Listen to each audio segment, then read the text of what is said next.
Okay, friends, let us start with your question number 5 now. Fairweather Limited ran into a patch of bad financial management and its affairs were handed over to a receiver appointed by the debenture holders. The statement of affairs was as given below. Land and building, plant and machinery, stock and trade, trade debtors, cash जिनका book value of the assets given है और realizable value भी given है. उसके बाद उसमें से उन्होंने डिडक्ट 7% फर्स्ट मॉर्गेज डिबेंचर बताया है 12,50,000 का. फिर उन्होंने डिडक्ट 8% सेकेंड मॉर्गेज डिबेंचर बताया है 20 लाख रुपए का.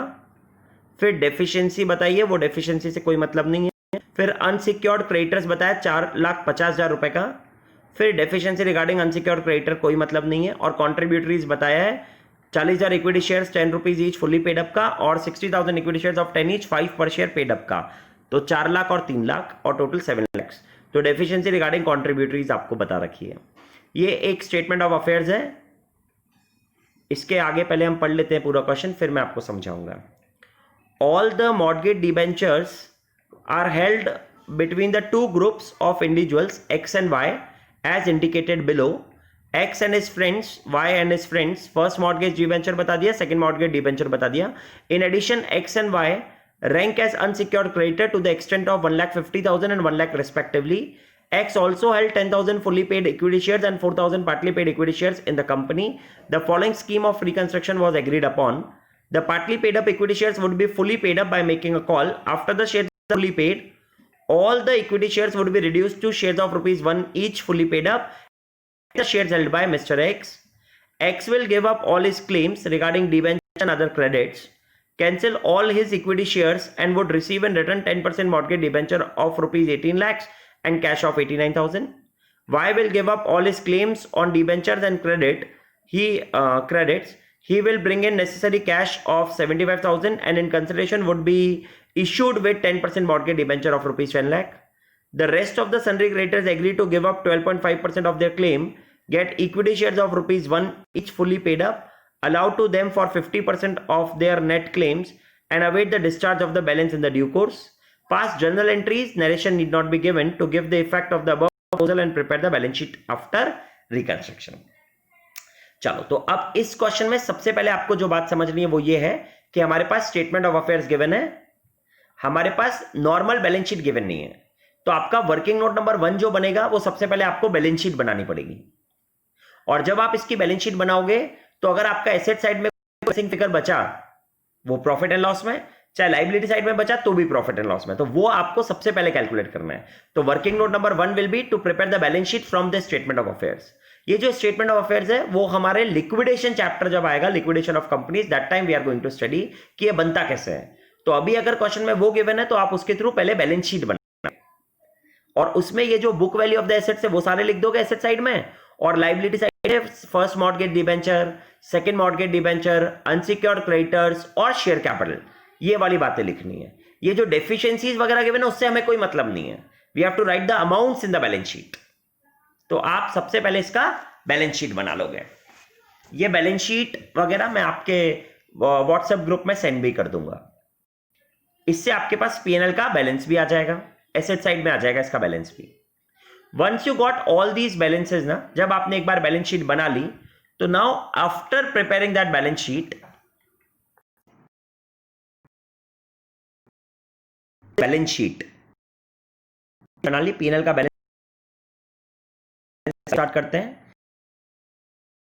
जब आपको बताया है कि हम पार्टली पेड अप इक्विटी को पहले तो फुली पेड, टोटल शेयर 60,000 है, पार्टली रुपीज से 2 entry, final call to share capital, bank to final call. एक बार हमारे पास ये दोनों एंट्रीज हो गई तो हमारा फर्स्ट पॉइंट कंप्लीट है. अब आपको बोला है कि all the shares are reduced to ₹1 fully paid up except the shares held by mister X. तो मिस्टर एक्स के पास 10,000 तो फुली पेड इक्विटी शेयर्स थे और 4,000 पार्टली पेड थे. 14,000 शेयर्स अगर आप हटा दोगे पूरे 1 लाख में से तो कितने बचेंगे? 8,60,000. 1 लाख में से 86,000 शेयर्स. तो 86,000 शेयर्स का 8,60,000 equity share capital old, 2 equity share capital new ₹1 से और 2 कैपिटल रिडक्शन. ये हमारी थर्ड एंट्री भी हो जाएगी. यानी हमारा फर्स्ट पॉइंट पूरा कंप्लीट. जब सेकंड पॉइंट की बात करेंगे अब इसमें तो x would give up all his claim regarding debenture other credit, तो इसका वापस वही वर्किंग नोट बनाएंगे जैसे हमने सिंपल डिंपल के लिए बनाया था, वैसा का वैसे ही बना लोगे आप। एक्स के पास first mortgage debenture 7.5 lakh, mortgage debenture 12,50,000, फिर 10,000 इक्विटी शेयर्स, तो वो उसके पास हो जाएंगे। एक्स के पास कितने के थे, आई बिलीव 10,000 इक्विटी शेयर्स, तो 10,000 इंटू 10 1 लाख, और 4,000 इक्विटी शेयर्स ऑफ 5 रुपए ईच, तो 4,000 इंटू 5 दैट इज योर 20,000। और फिर उसके पास और क्या था, अनसिक्योर्ड क्रेडिटर था 1.5 लाख का। तो ये सब आपने एक्स के बारे में लिख दिया। जब आपने ये सब एक्स के बारे में लिख दिया तो अब ये सब को वो इसके अगेंस्ट हमसे एक तो 18 लाख का तो मॉर्गेज डिवेंचर लेकर के जा रहे हो, 89 का कैश, तो जो रिमेनिंग बचेगा वो कैपिटल रिडक्शन में आ जाएगा। और इसकी जर्नल एंट्री पास करनी हुई तो journal entry simple, first mortgage debenture account debit, second mortgage debenture account debit, unsecured creditor, equity share capital account debit, to हम जो उसको दे रहे हैं 10% mortgage debenture of 18 lakh, cash of to cash 89,000 और to capital reduction balancing figure. इसका आप working note भी बना लोगे, वो भी मैं आपके साथ शेयर करूंगा अभी। तो पहले मैं अब आपको चाहे दिखा देता हूं इसका, that is I want to say first तो आप इसकी बैलेंस शीट ऐसे कैसे बनाओ, देखो the way you are going to prepare the balance sheet will be in this manner. ये आपकी बैलेंस शीट बन जाएगी और इस बैलेंस शीट से you are going to calculate PNL का बैलेंसिंग फिगर 5 लाख। ये करने के बाद अब आपने वो एंट्रीज को अगर चेक करना है तो देखो मिस्टर एक्स के बारे में बता दिया। मिस्टर एक्स के पास टोटल 40,000 शेयर्स हो जाएंगे अब, तो इसका पूरा अमाउंट आ गया 7.5 लाख, 12,50,000, 1 लाख अनसिक्योर्ड क्रेडिटर्स का 1,50,000 और 10,000 शेयर्स और पार्टली पेड अप 4,000 शेयर्स है, तो टोटल मिला के 14,000 हो गए क्योंकि पार्टली पेड को फुली पेड में कन्वर्ट कर चुके हो। तो 14,000 शेयर्स ऑफ 10 ईच, ये 1,40,000 भी आ गया, देखो आपके पास सामने। तो टोटल 22,90,000, जिसमें से वो 18 लाख के तो डिवेंचर्स ले रहा है हमसे, first mortgage debenture, first mortgage debenture ले रहा है वो, और साथ में वो आपसे कैश ले रहा है, तो रिमेनिंग अमाउंट वो वेव ऑफ कर रहा है। ये हमारे फर्स्ट पॉइंट के रिगार्डिंग, सेकंड पॉइंट के रिगार्डिंग हो गया, ये मैं आपके नोट्स में भेज ही दूंगा। ऐसे ही आपके पास सेकंड की बात करोगे आप वाई के लिए, तो वाई अपने सारे क्लेम दे रहा है डिवेंचर्स का और 75,000 कैश भी ला रहा है। तो देखो 5 लाख और 7.5 lakh plus unsecured creditor 1 lakh, तो ये उसके 13.5 लाख, और वो कैश और कितने का ला रहा है, 75,000 का, तो 14,25,000 हो गया।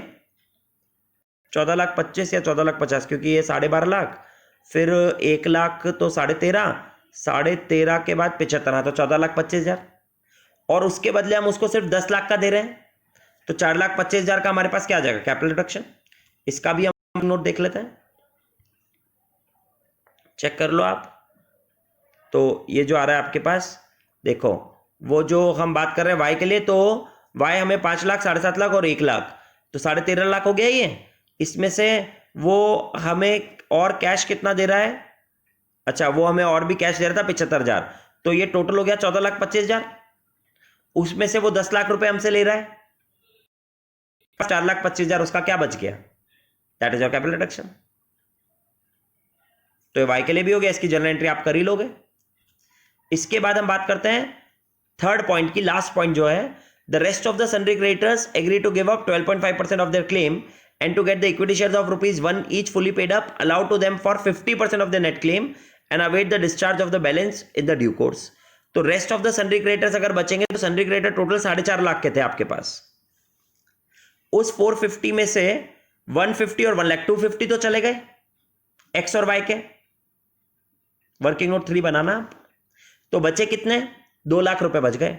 2 लाख में से 12.5% तो वो अपना क्लेम का दे रहे हैं हमें, तो 25,000 माइनस कर देंगे,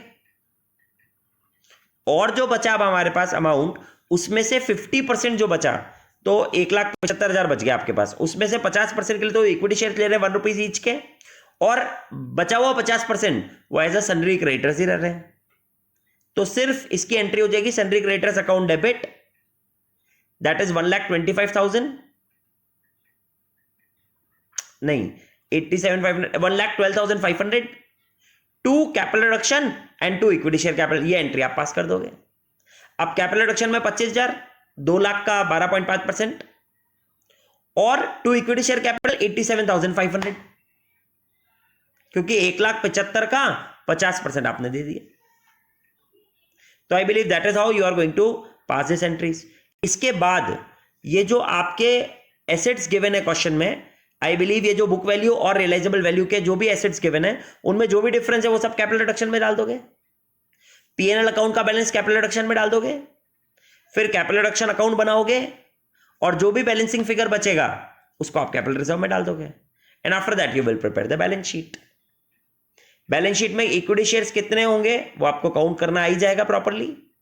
हमने क्रेडिटर्स को भी इश्यू करे और 86,000 पहले के भी थे और वो सब 1 रुपीज ईच के हो जाएंगे, तो वो अकाउंट्स में बना लेना। ये सब का सॉल्यूशन मैं आपको आपके ग्रुप में सेंड भी कर रहा हूं, आप चेक भी कर लो। चलो, तो that is how we have completed this question number 5। अब हमारे नेक्स्ट लेक्चर में शेयर सरेंडर नया अप्रोच और क्वेश्चन नंबर 8 पढ़ेंगे। चलो, थैंक यू वेरी मच।